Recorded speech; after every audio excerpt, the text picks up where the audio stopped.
Selamat datang ke Bali. Pernah nggak sih Anda bayangin ya, sebuah keputusan besar yang bisa mengubah arah raksasa teknologi kayak Microsoft gitu, lahirnya bukan dari rapat yang panjang, tapi malah dari isolasi total. Seminggu penuh. Hmm, Hari ini kita mau kupas nih, sebuah praktik yang unik banget. Think Week ala Bill Gates. Sumber kita dari bab 8, buku Fortune The Greatest Business Decisions of All Time. Oke, Kita lihat gimana keputusan Gates buat, ya istilahnya, ambil cuti seminggu ini, malah jadi senjata strategis rahasia perusahaan. tepat sekali. Dan penting dicatat ya, ini tuh bukan liburan biasa loh, sama sekali bukan. Oh, bukan ya? Bukan. Think Week itu lebih kayak retreat intelektual, intensif, dan sangat terstruktur. Coba bayangin deh, Gates menyepi sendirian.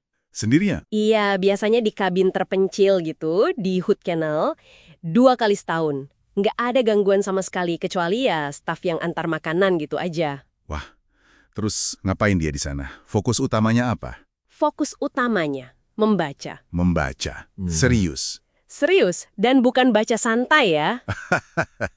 Iya, kebayang sih. Katanya bisa sampai 18 jam sehari ya. Gila juga. Betul, bisa sampai 18 jam. Terus apa yang dibaca?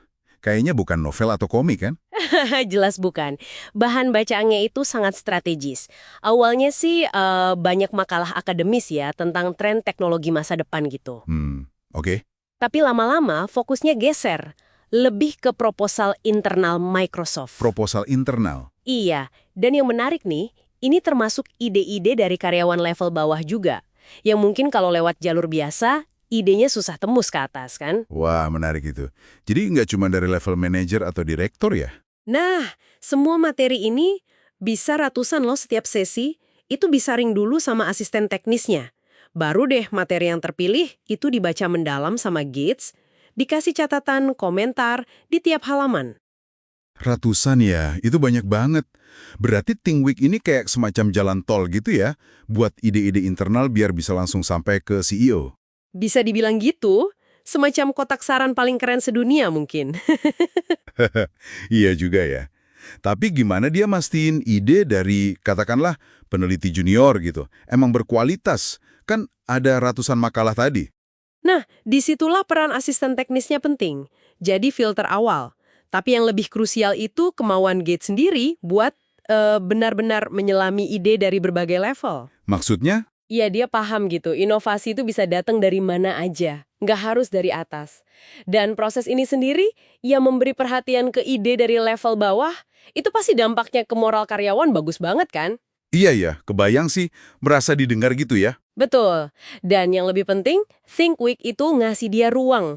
Ruang buat bener-bener evaluasi potensi tiap ide. Tanpa gangguan atau noise dari kantor sehari-hari. Oke, jadi dari ruang tenang inilah keputusan-keputusan besar lahir ya. Kita tahu kan, memo legendaris Internet Tidal Wave tahun 95 itu katanya lahir dari Think Week juga. Betul sekali. Memo itu contoh paling pas lah. Gimana Think Week bikin Gates bisa lihat gelombang pasang yang bakal dateng. Gelombang internet maksudnya ya? Iya, dia sadar meskipun mungkin agak telat ya dibanding pionir lain, tapi dia sadar internet ini bakal ngubah segalanya. Terus memo itu ngapain? Memo itu secara fundamental mengubah fokus Microsoft. Dari yang tadinya dominan di sistem operasi desktop, jadi pemain utama di internet yang waktu itu baru banget berkembang. Wah, itu pivot besar ya buat perusahaan segede Microsoft. Besar sekali. Dan itu menempatkan mereka langsung head-to-head sama Netscape, yang waktu itu lagi jaya-jayanya kan di pasar browser. Gila. Jadi ini nunjukin gimana kalau kita sengaja memisahkan diri dari rutinitas itu bisa bantu lihat ancaman sekaligus peluang ya, yang mungkin kalau sibuk terus nggak kelihatan. Tepat. Mengatasi apa yang sering disebut innovators dilemma. Jadi bukan cuma soal dapat ide baru ya, tapi juga kemampuan buat evaluasi dan mutusin arah di tengah perubahan gede. Tapi ini kedengarannya kok sangat personal ya, intensif banget, apa nggak eksklusif juga? Maksudnya cuma ide yang lolos saringan awal dan menarik perhatian Gates aja yang dapat sorotan. Nah, itu poin penting. Praktik ini memang sangat khas Gates, sangat dia banget. Intensitasnya itu loh, baca 18 jam sehari, sendirian total. Terus kemampuan dia menyerap dan nyambungin informasi sebanyak itu, wah itu susah ditiru. Iya juga ya. Bukan cuma soal kemauan, tapi juga otoritas dia kan. Cuma CEO selevel dia yang bisa minta ratusan makalah, Terus punya power buat mastiin ide terbaik itu beneran jalan setelah Think Week selesai. Maksudnya, kalau nggak ada tindak lanjut dari atas, percuma juga gitu ya? Bisa jadi cuma latihan intelektual aja, nggak ada hasil nyata. Makanya setelah Gates mundur dari keterlibatan harian di Microsoft tahun 2008, ya udah tradisi Think Week ini berhenti. Kuncinya memang di Gates-nya sendiri. Masuk akal, masuk akal. Tapi nih, meskipun gaya Gates persis susah ditiru, prinsip dibaliknya kan tetap relevan ya.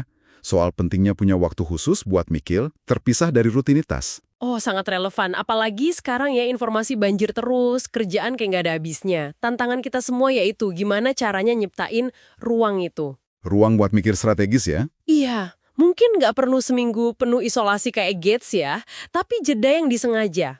Dijadwalin, buat mikir strategis, lihat gambaran besar, refleksi tujuan kita. Benar banget.